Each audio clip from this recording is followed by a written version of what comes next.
Fitness, a drug for some and aspirational for others. Many spend hours in the gyms to build their bodies. From the outside, it all sounds like a dream world built around the idea of great health. But it has a seedy underbelly. Open a magazine or a newspaper or see billboards. You'll see hordes of advertisements. Gyms have become a huge industry. Earlier, gym membership was seen as a part of luxury, but now it has become a part of people's lifestyle. Franchising of fitness gyms is also catching up really fast. Multinational fitness chains and gyms are increasingly taking the franchise route to enter the Indian market. Many national and international players are mushrooming into the segment. The gym culture is apparent in urban areas and metros, but you will be surprised to know that it is seeping into the rural India as well. It's Bollywood and Hollywood celebrities flaunting their sculpted toned bodies and setting unrealistic body standards to strive for. Aerobic workouts were once a rage for Bollywood divas in the 80s. The other bigger rival are protein powders and steroids. Many say that they wreak havoc on our bodies, but others are selling the bulking up powders. It's an industry estimated to be sitting at around $18 billion. The Chinese market is the second largest in the world, with an estimated value of $21.3 billion in 2019. Many working in the industry say that health is an ideal scenario for any population, but the debasing of it by greedy industry will continue to bring it disrepute. Aditi Dubey for Democracy News Live. Hello and welcome. You're watching Democracy News Live. We have for you another special episode of It Matters. We're going to talk about the dilemmas of the fitness industry.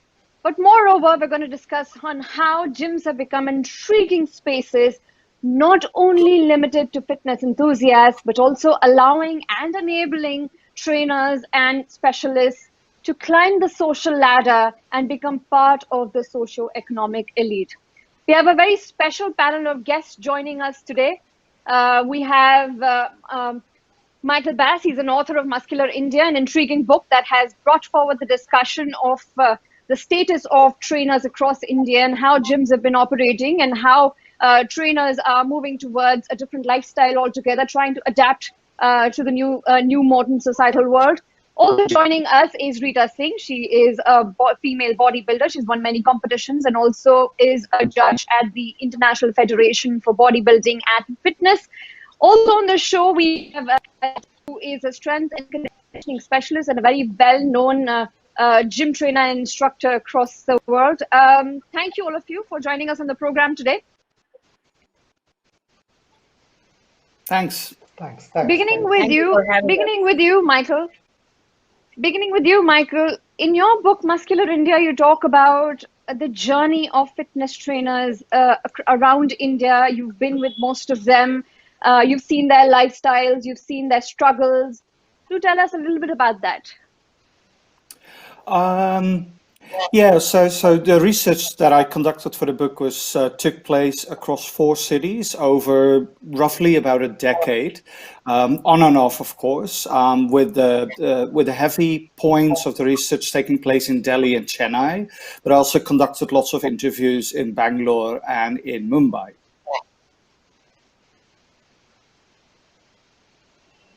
You know, in your book, you very evidently mentioned that language has always been a barrier for these young trainers who are striving out and, trying to make a name for themselves, even though they are, they have these developed muscles and ab-toned bodies. But at the end of the day, when it comes to finding clients, one of the many barriers is language.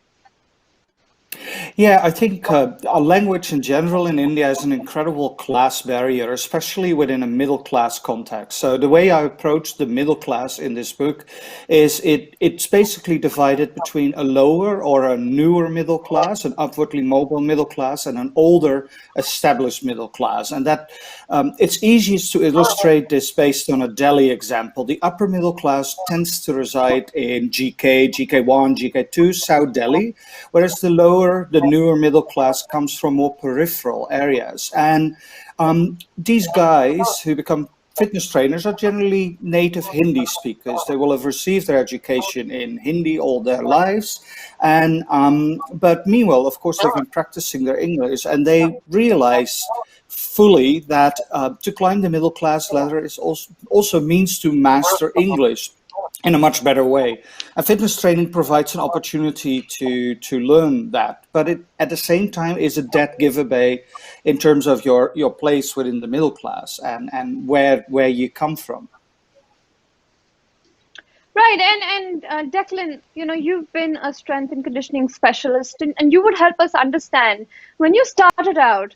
Did you also face similar difficulties and perhaps barriers when it comes to language or when it comes to approaching the urban elite client?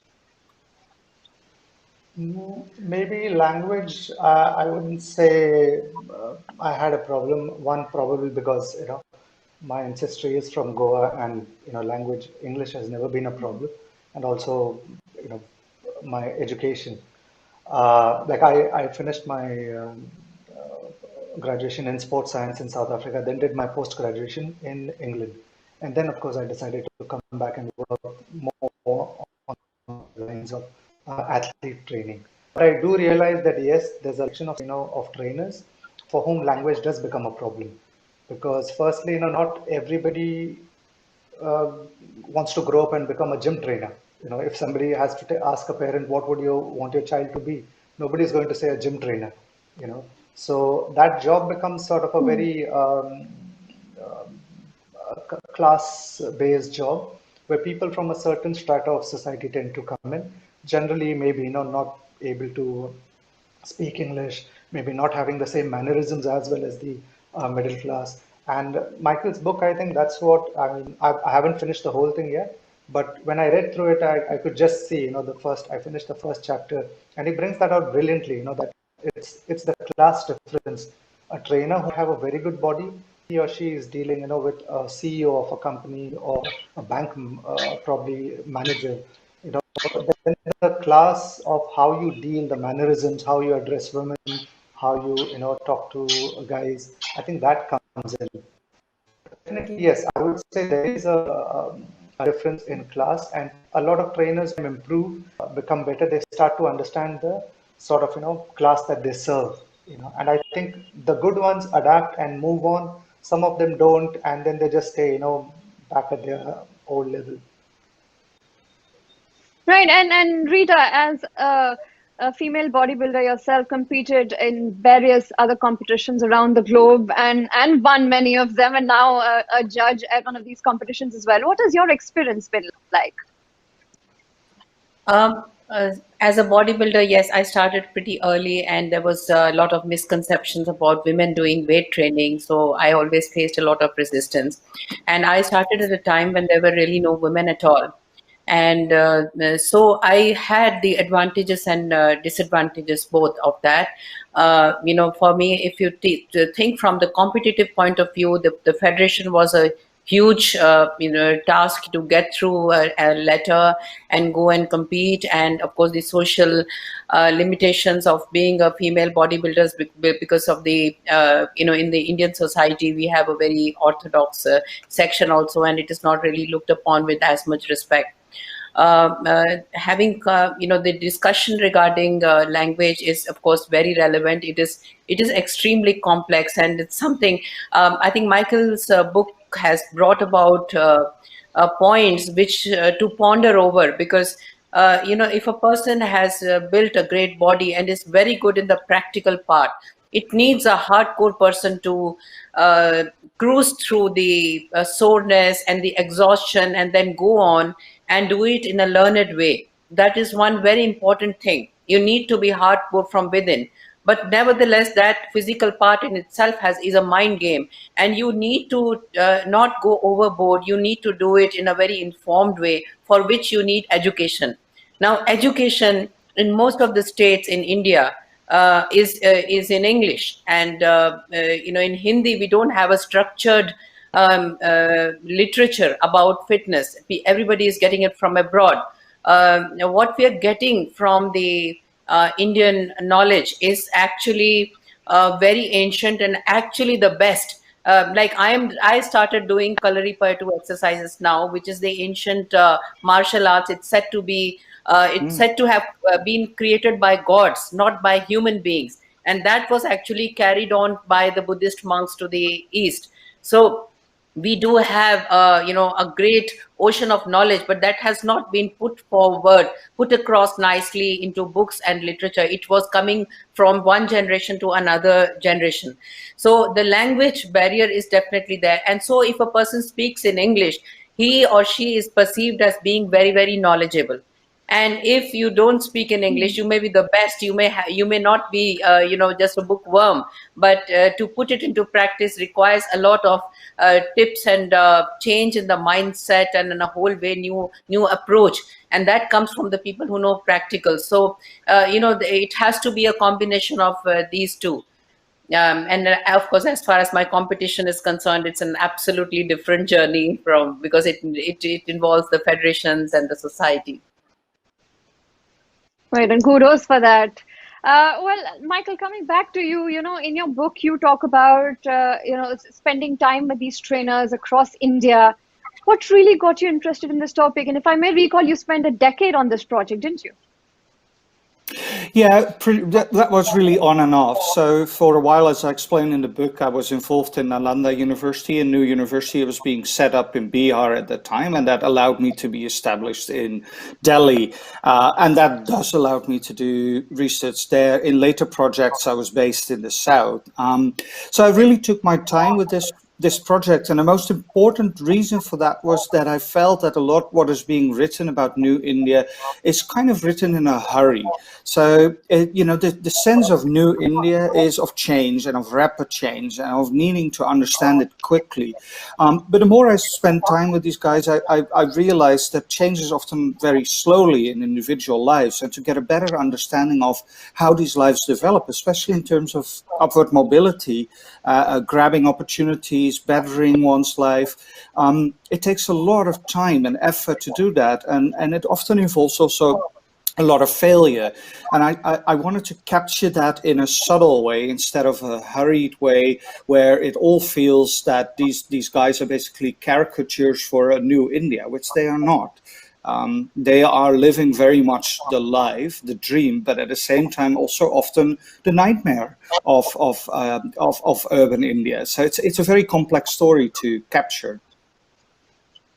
Well, it's a very intriguing story. Also, in the book, you mention, Michael, that most of these trainers and fitness enthusiasts, are heavily under the influence of Hollywood and Bollywood, where these muscular bodies and these, stone abs are, drawing inspiration, but sometimes in a negative way too.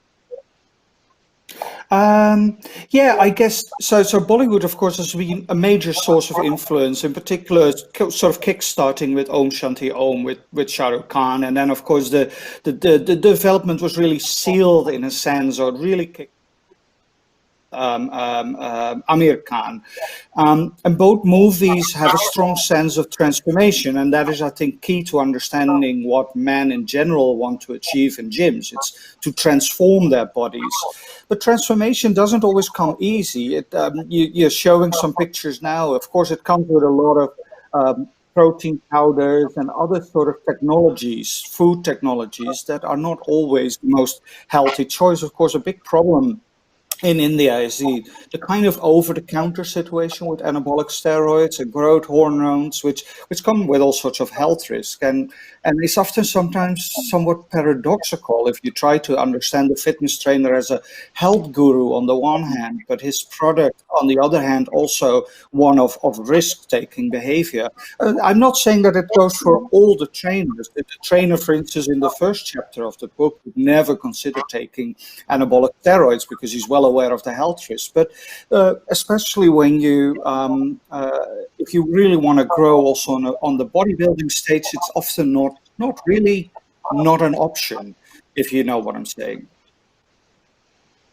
Right. And Declan, would you like to weigh in? I mean, there are certain very unhealthy ways when it comes to developing abs and that perfectly muscular body, as also Michael was pointing out. Have you come across clients who would perhaps want to get the shortcut and get it all wrong at the end of the day when it comes to massive health implications in the future? Yes, well, see, it's an open secret, that, steroids are part of, if somebody wants to really go into the Mr. Olympia or, go try to be a Mr. Universe, it's just part of the deal. And I have a lot of friends, who used to do a lot of bodybuilding. I've been a fan, I used to follow it, probably go as many competitions to watch. And even when I was in South Africa, I went for Ronnie Coleman's sort of workshop, then Phil Heath. These are all these sort of Mr. Olympias. And it's part of the deal. It's an extreme sport. It's like, there are risks. People know they are taking risks. I think as long as they know, and then as long as what you're getting in return is what you're satisfied with, then it's a personal choice, but like the fact that steroids are part of the bodybuilding culture or not is, I mean, it's like I said, no, it's even with Bollywood, the fact that at a certain stage, there were these movies where you had guys with six packs and really sort of amazing bodies, and even now, so I don't look down on it. I don't support it. I think it's a No. personal choice. But it's part of the deal. I don't think you can do it Yeah. without, as much as I would love to, and then everybody would be, having a physique like a superhero. But then it's part of the deal, and as long as whoever tries it, Yeah. if somebody asks me, I say it's your choice. Get educated about it. It's like riding a fast motorcycle.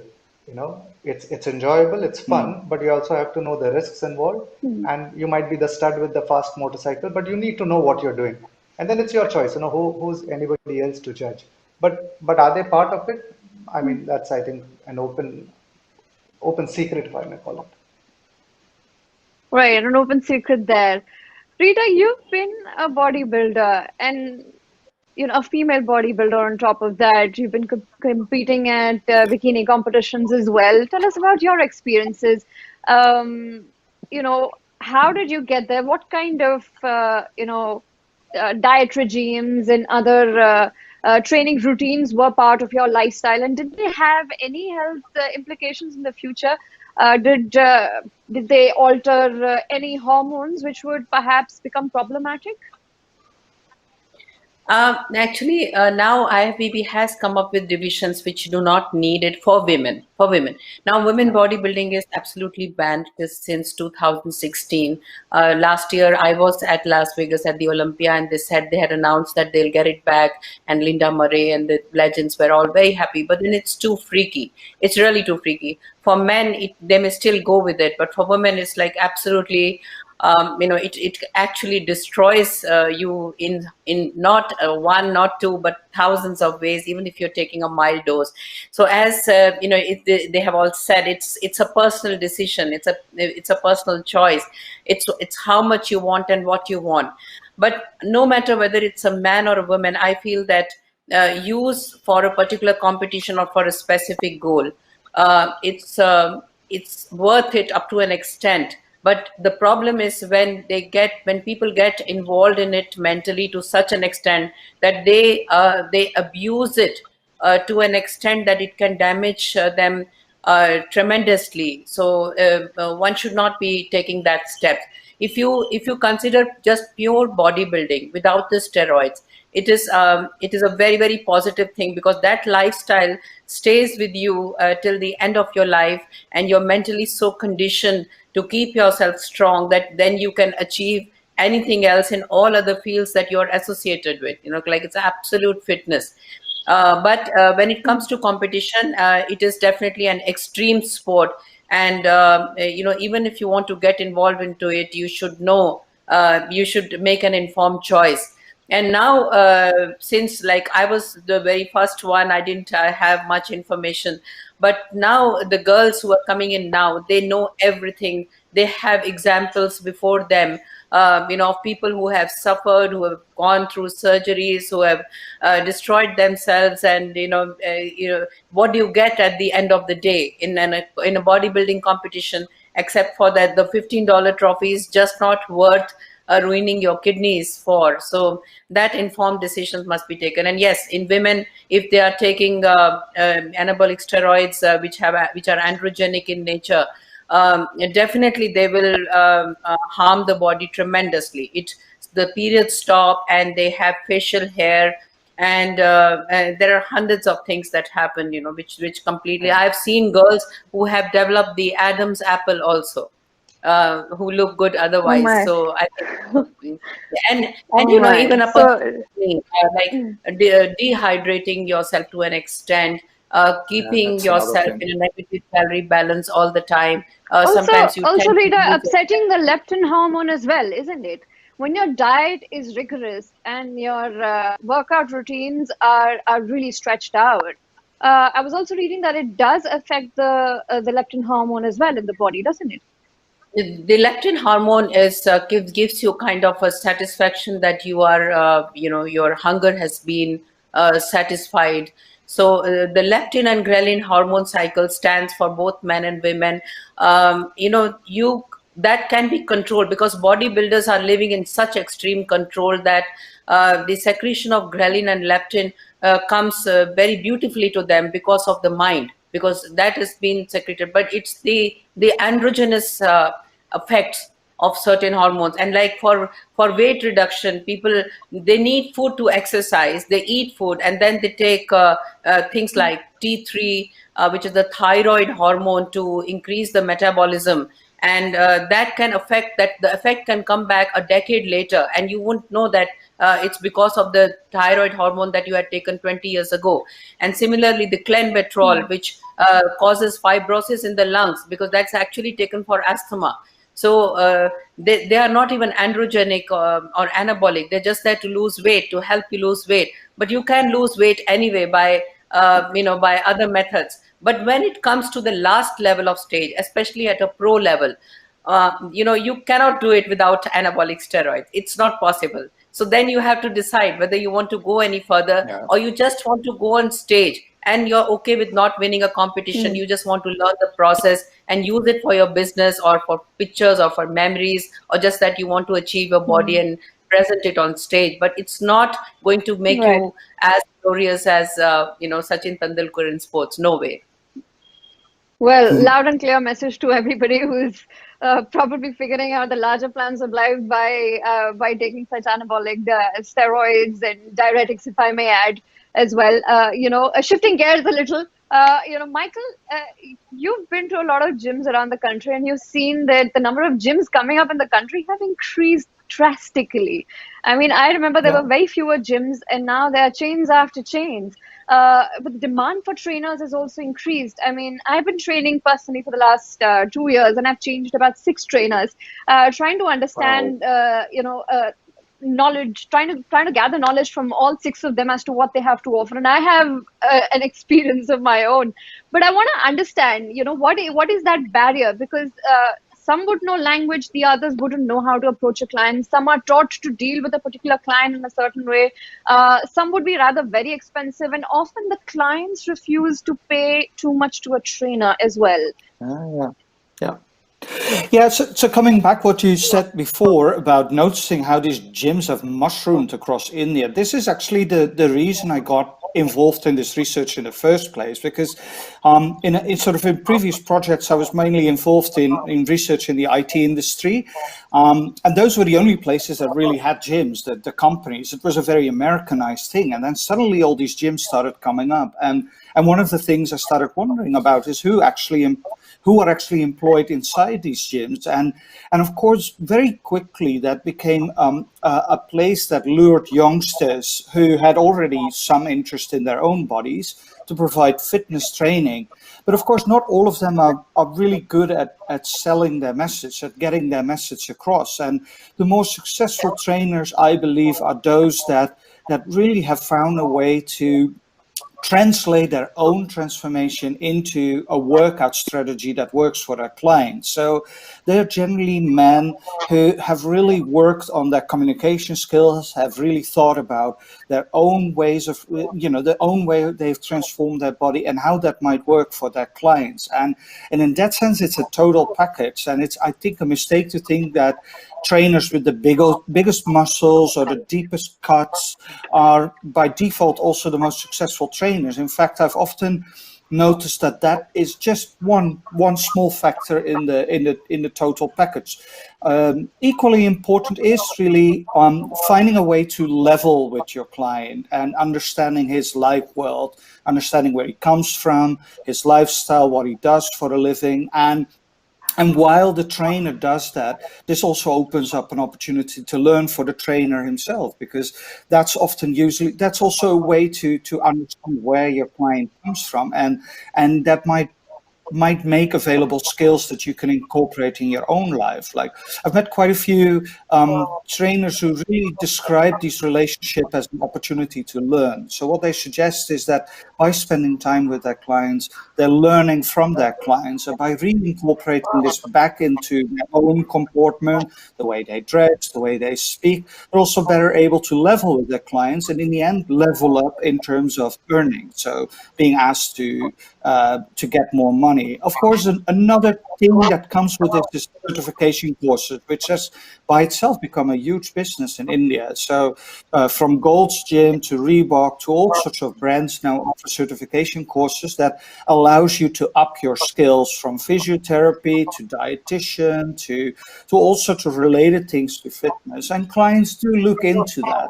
But I do believe it's also a way for trainers to build their own self-assuredness towards clients, to be able to say, listen, I've done all these certification courses, I'm more than just a trainer, I can also, I can help you with your diet, I can help you think through life problems. So they've Absolutely. become a sense of... No, please go ahead. Go ahead, Michael, go ahead. No, Let's go say ahead. I think the most successful ones aren't just fitness trainers or personal trainers, but become life coaches in a cell. They become the total package. And I think especially upper middle class clients with a lot of money to spend and with very busy lives look for a person who can give them that kind of guidance beyond the gym. So that's what I wanted to say. Yeah, and Declan, Michael has made a very important point. When it comes to choosing a fitness trainer, for many clients, there are various set criterias. Moving beyond language, they would also want, probably to understand their own bodies better. I mean, they could have unrealistic goals like a very well-sculpted body in about 2 months, which doesn't happen if you're too overweight. There are unrealistic body goals as well. So have you come across such instances where clients have demanded, a certain results in a very short span of time, and have you been able to sort of explain to them? Not with me now, because sort of I over time moved out of the regular gym instruction sort of thing quite a while ago. So I now mainly work exclusively with athletes, sports people, from badminton to boxing, shooting, shot put, various athletes, and sport being something which is drug tested, so the question of steroids just doesn't come up. And then I do work with a few very exclusive, like, high-end clients, industrialists and some statesmen. So very few. I think at a level, people are not that much obsessed with the body.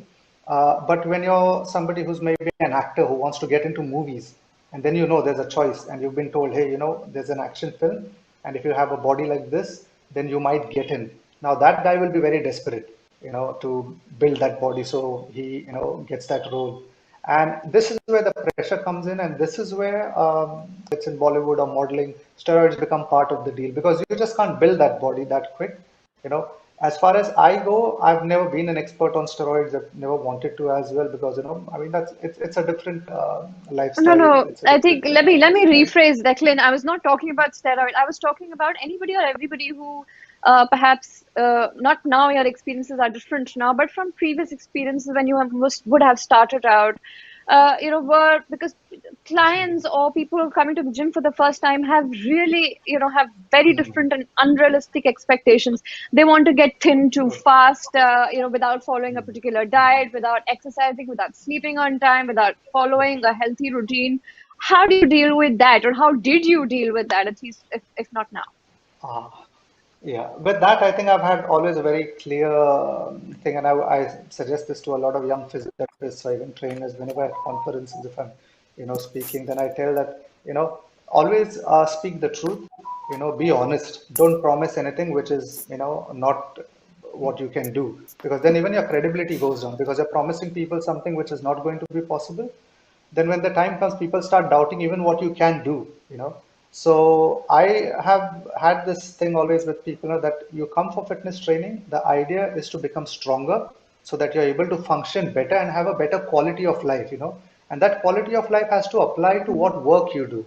So for a student, it means, being able to go to college, being fresher, coming back. To a sports person, it's about performance. To a person who goes to office, it's about sitting there without back pain, looking decent. For a housewife, it's about, carrying the groceries, taking the children to school. So it has to apply, fitness has to apply to your quality of life. That is what fitness is. It's about being fit to do a certain job, and that is important. Yeah. Fitness does not mean that one has to do 50 push-ups and, 100-kilo squat and only then you're fit.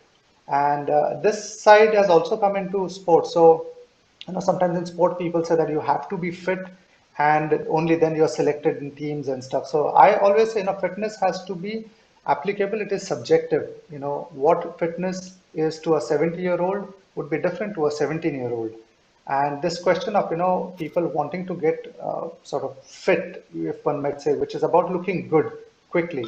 I think trainers need to always make sure that, they are clear about it with the client from the beginning. You come to the gym, you come to improve your strength. And in that, the side effect is that you would slowly lose some fat, you would maybe have a slightly trimmer waist. And if your genetics are good, then the slimmer person will just stay slim, eat all the nonsense they want and still stay. And you always have those friends, who just eat Not me. anything and they just don't put on. And then you have people who just eat one burger and then you think, no, that's it. So it's very important to explain this in the beginning and to get things clear so there's Yeah. clarity. Yeah. I think a lot of times, there's no clarity from the trainer, from the client, and there's a lot of expectations. And then both sides don't know what they're working for. Absolutely. So that's why, like I said, Yeah. clarity is the key. What are you wanting? What are you wanting to be fit for? Not everybody wants to get into a movie. So I think that clarity from a trainer's Absolutely. perspective is important to be clear. No. Right. And the goal and the target you want to particularly achieve. Also, Rita, we don't see many female fitness trainers, or we do see them, but not so prominently. Do you think they face some kind of barriers, or is this industry dominated by male fitness instructors? What's your view?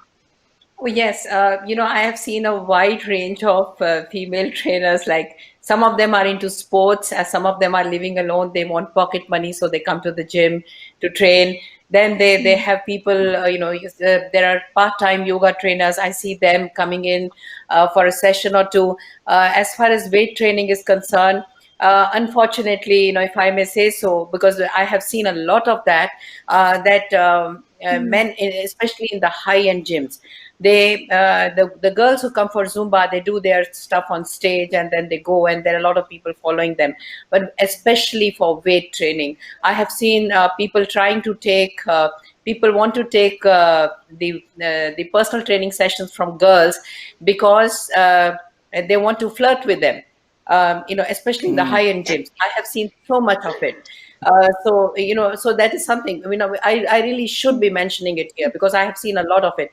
And now, definitely, people who want serious weight training, they go to boys. Even the girls go to boys, and even the girls all over the world. Even internationally, they say if you want to lift heavy, if you want to really achieve that huge level of fitness, then you should be training with boys. And training with them. Recently, I saw Kiran Bedi's interview. She said she was the only IPS officer, and she is so strong and fit, and she did it all because she didn't have a woman to compete with.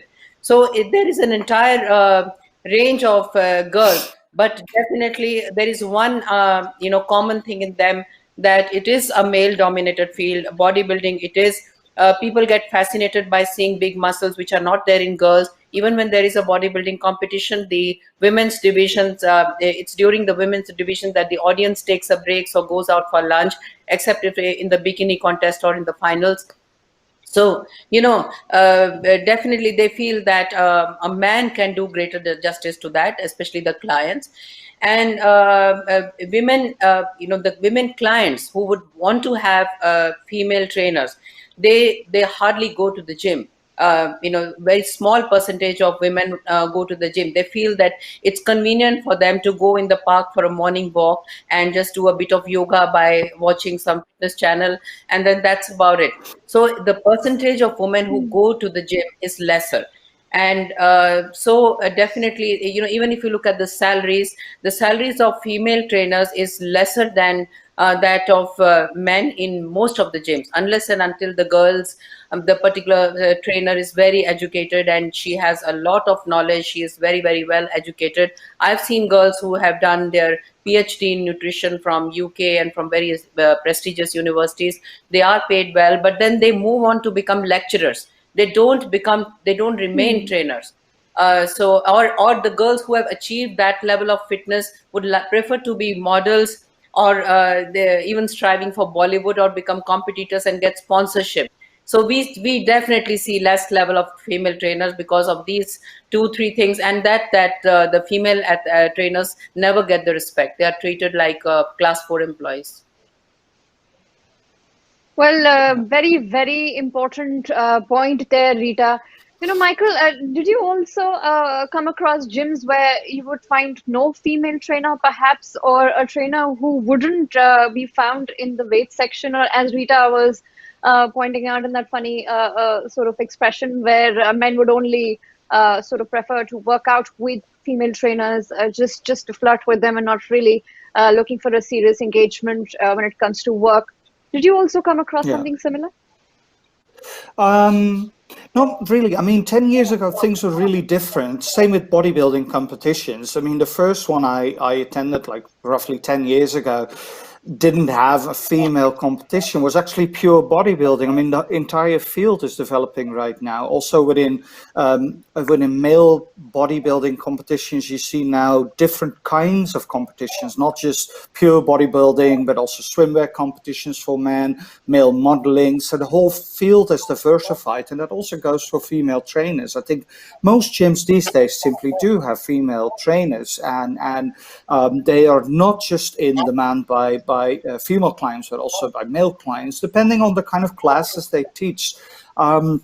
So this has changed, I believe. But I just wanted to come back to something Declan said earlier, which I think is interesting in terms of the kind of thing clients look for when they go for fitness training. Because I was just rather clumsily trying to position my book behind it, but it's better if I show it like this. Like the reason this particular guy's on the cover is because he kind of shows a bodily ideal that is something that, yes, exactly, that's easier, that does fuel what has made fitness so incredibly popular. This is what a lot of men want to look for. And as Rita sort of rightly pointed out, the men who do want to look like that do not go for female trainers. They'll be looking for other male trainers who have, in a way, achieved this bodily transformation. This is always a transformation, right? You're not born this way. Nobody has a body like this by nature. It's something that really needs to be worked at. And often what you see, a body like this, is the result of years of training and of being very strict with your diet and otherwise with your lifestyle. And what appeals, because my book is mainly about men, so I haven't done a whole lot of research among female clients or female trainers, but what these men look for is that kind of potential for transformation in their own bodies, because that is also what is made popular in Bollywood, in Collywood, in Tollywood, in Sandalwood. All the movies industries work with notions of transformation as part of their movies itself. So as I, for instance, describe in the book, big Bollywood movies, but also increasingly Tollywood and Collywood movies, all come with a story, a separate storyline about the lead actor's transformation, the transformation he has undergone for his movie part. And that is really what fuels fitness popularity in India at large. Right, and Declan, would you perhaps want to give out some tips to trainers for a successful professional career moving forward, especially when their struggle is language and other kinds of barriers? Okay, first, I think the first thing is to, gain knowledge, because what happens is a lot of trainers, I think, get caught up in this thing that, when they are into, say, competition, somebody's a power lifter or a bodybuilder, or could be a CrossFitter, or maybe a marathon runner. Then you're a performer. When you become a teacher, when you're a trainer, now you're hired as a teacher in that gym or by that person or whatever. And in that sense, they have to understand that, their knowledge is what matters. So if you have the correct knowledge, the science behind it, and then of course you have to have the experience to teach, and then you have to have results at the end. To be known as a good teacher, you need to have results which have been there. You should have probably years, of some results to say, okay, that's what I've done, this is what I've done. Now, the first thing would be, that's why, to gain knowledge. And one of the strange things about the gym instruction field is that, of all the professionals who deal with the human body, right from, say, a nutritionist to a doctor, a surgeon, cardiac surgeon, orthopedic, physiotherapist, occupational therapist, all of these, you have to qualify to become that. Okay, to be an orthopedic surgeon, you have to qualify. To be a nutritionist, you have to qualify. A minimum is a 3-year degree. And overseas, I have friends, who in South Africa moved on to become personal trainers, but doing a degree there is sort of the norm in UK. The least would be, 1-year diploma course. Now, what happens, and which is sort of very unique in India, is that, a lot of the guys who become trainers, many of them are not qualified in any ways. They have good bodies sometimes. The other thing that happens is, sometimes if they are qualified, then it's a certificate course which is done on a weekend, probably a 4 to 8 weeks weekend course, which is, like in the evenings.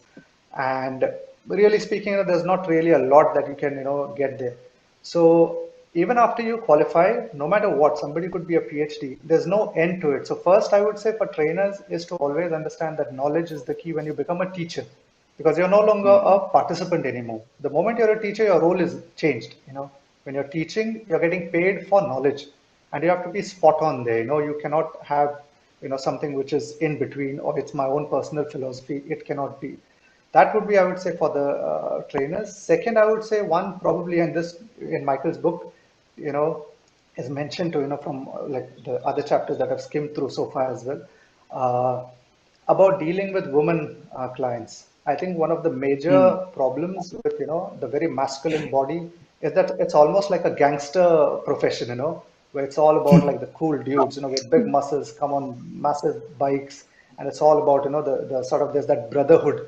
It's like a gang culture, like, hey, we're all the dudes, and these pretty chicks come to the gym. And then also from a class point of view, a trainer gets access to a different society very quickly, which otherwise he wouldn't, and you get access to a society and you get it very respectfully. You are suddenly the sir, and all these young girls from colleges, professionals, they suddenly come and they're all being nice to you.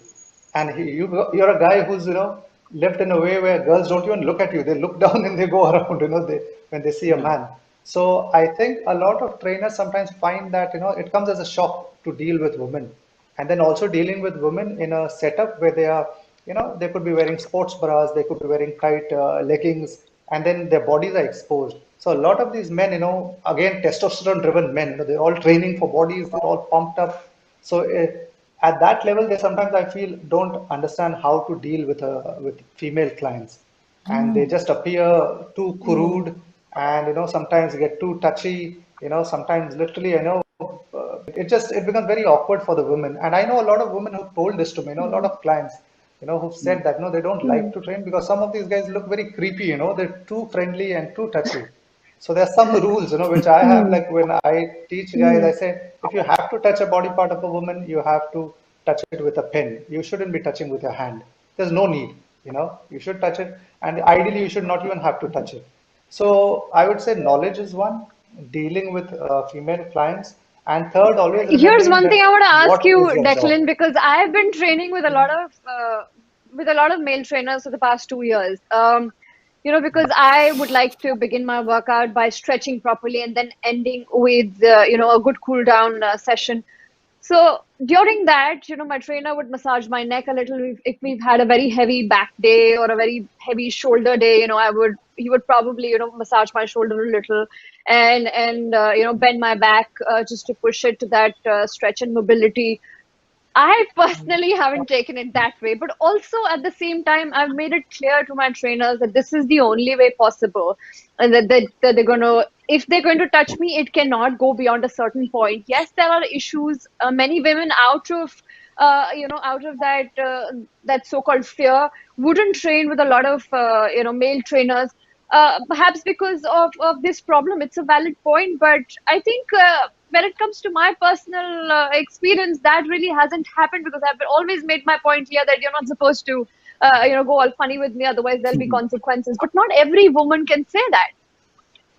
Exactly, exactly. And I think, like what you said, see, you're comfortable because you know where it has to stop and you're very clear, and that has come through experience. Somebody who's new wouldn't maybe have that. And sometimes maybe the trainer doesn't have a bad intention, but his behavior can be bad. He might not Yeah. know that the way he's touching is inappropriate, though his intentions are not, bad. And I think that's the way to remind to do a good job, and this probably applies to any profession. Is you always have to remember what you're paid for. So if let's assume I was a trainer, okay, what I would do is I would maybe, and I might be wrong, but I would not massage your neck.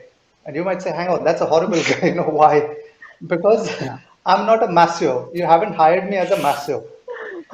And this might be very cold, Okay. but that's how I think with when it comes to a good professional relationship, it's good because you never know. Today I might massage your neck. Next thing I start going down. Now, where do we stop? So that's my opinion, but again, there can be a very trusting Uh, relationship with the trainer, where it is. But for me, when I teach the guys, I tell them, just be clear what you're paid for. Do that. Don't become the, agony aunt when somebody, a woman comes and talks about her husband's problems, or, some girl talks about her boyfriend's issues. Don't be the person to talk about that. uh, That's not what you're paid for, you know. Over time, right, some right, people right. develop special relations over time. 5 years later, 10 years later, there are some who become very Hmm. good friends.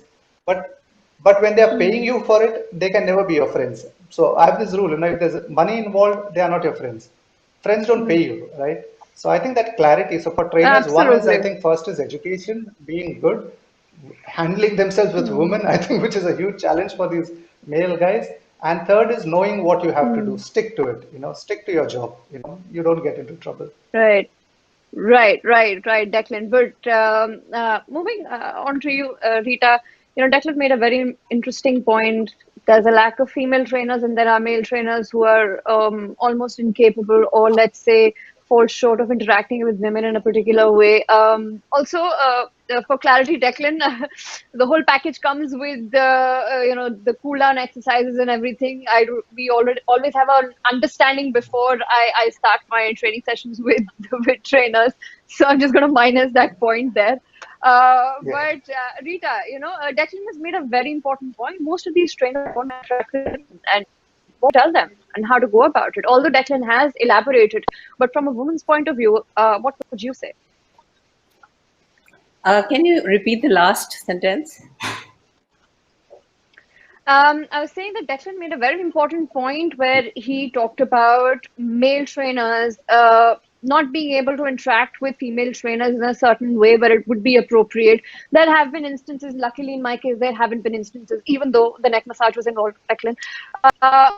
But the point we're trying to make here is as a woman who understands this profession really well, what would be your advice to these male trainers when it comes to dealing with female clients? Well, I see this. India is a very complex country. There are different kinds of people, different kind of society. There's so much of diversity, even within micro societies. Another thing, another perspective which I would like to add. So, there is a lot of lack of uniformity. So you can't, say there's one rule stands for all. There are trainers who are actually intimidated by women also. They, even when it is sometimes required to touch or to interact, they may just not interact. There may be trainers who may be wanting to go just to female clients because they feel good about it, and they feel good, oh, the women are now looking at me and asking me, trying to talk to me, and they want tips from me. But there are trainers who are so scared that they'd rather not take female clients at all. And but if at all they do, now let me give you an example. You spoke about the neck massage. There are two kinds. Even you compare it with the beauty salons. No, that's a very relevant point. I have never got a massage from a trainer in the gym. I feel that the body has an inherent capability to heal, and we must build that endurance and the way we keep a stance of our muscles. But I am very open to it because every woman might not have the time to actually go to a physiotherapist. It's so difficult in practical situations to actually go. Sometimes you may just need. Sometimes Plus, Rita, it doesn't have to be so elaborate. It doesn't have to be so elaborate. Exactly. It could just be, releasing the tension into the muscle that has been worked on. Yes, if you go to a salon and you get a manicure and pedicure, the boys massages, but they treat us like, their mothers and sisters. So it is the equation that you actually develop from both sides. And, you can be very, very objective towards it. Your hairdresser is touching you. There's so many people, there are doctors who touch you. It's fine.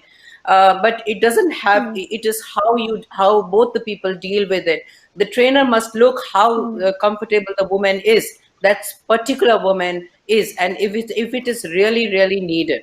I had an incident when somebody was trying to teach me a chin up. That was in 2004, and he touched me in a way which I was uncomfortable with, and I spoke about it, and he blamed me instead, that I'm misunderstanding and I have a dirty mind, and so on and so forth. So I really had to, the whole thing came upon me. So it's from how the equation is from both sides and how much a specific thing is needed. Sometimes you may be lifting a weight that is so heavy that to protect you or to save you or to for a fraction of a second, you might need that push. So it really depends on that. That's my take on it. I think we should be open, but as a general rule, what he says is absolutely true, that you can keep it very, very professional. You are being paid for something. You'll never get into a mess. And wherever there is a business deal, where there's a professional deal, don't mix it with personal situations. And yes, you're not a psychotherapist or whatever, but you need to understand the other part of the psychology. Like, if when a woman comes to train to a gym, she's just not coming so easily. There is a lot more to it. How exhausted she gets, what work she has to do at her home, and how practical it is to push her every day. How slow should I go with this woman? What is how much is her ability to pick up a certain movement? What is her progression on a daily basis? If these things are understood, there will be a relevance of the kind of life she lives otherwise, and the kind of emotional stress she has. So it has to be very, very subjective and on a one-to-one basis. Right, and coming back to you, Michael, very, very valid points there. Rita, thank you so much. Michael, would you like to add to what Rita has just said? Yeah, I think absolutely. I mean, for most fitness trainers, this is obviously a learning curve. A lot of them do certification courses. Some of the certification courses come with understanding how to deal with female clients. Of course, the majority of them deal with male clients mainly. But finding a way on how to be part of a a woman's or even a man's space and how to interact is, I think, part of the total story of the fitness trainer. He's constantly thinking about how to make that work best, because there aren't really, like Declan also said, there isn't really an actual education involved, an actual certification of a couple of years where you learn all that. A lot of them learn by doing it, finding out, and by making mistakes. And often, I think what I found really interesting is a lot of them also go through a process where they have to let go of certain inherent truths that they've learned from home. So, coming from lower middle class or working class families where, dad's word is final, etc. We shouldn't forget that most fitness trainers don't come from families where anybody else has ever been a fitness trainer. I mean, they come from families where everybody else done something else, and they're doing something completely new. And one thing that I've always found so remarkable about their trajectories is how they've really embarked on a road towards really becoming their own persons, no longer doing something necessarily that the family or the community or their caste expects, but really something else. And that already makes them probably more open than most men in Indian society to think about, how what it means to interact with women on a daily basis as their clients and as people they need to be close to. So I think that is one of the things we should not forget about trainers, that they learn by doing, and they do something different from anybody else in their families. Right. And Declan, your last thoughts? Yeah, I mean, like what Michael said, about the same points. I thought the trainers, when they get into the field, it is while dealing with women, they have learned certain things in the house. Some of them who come from maybe very traditional holds, where it's a very male-dominated society. The father comes in, and the mother has always waited for the father to eat, and then she eats, and then the father is the guy. Now that guy coming to a place where there's, CEO of a company who's a woman, who's very dominant. She comes in her own car. Now, how does he deal with her? How does he know that he has to call her ma'am?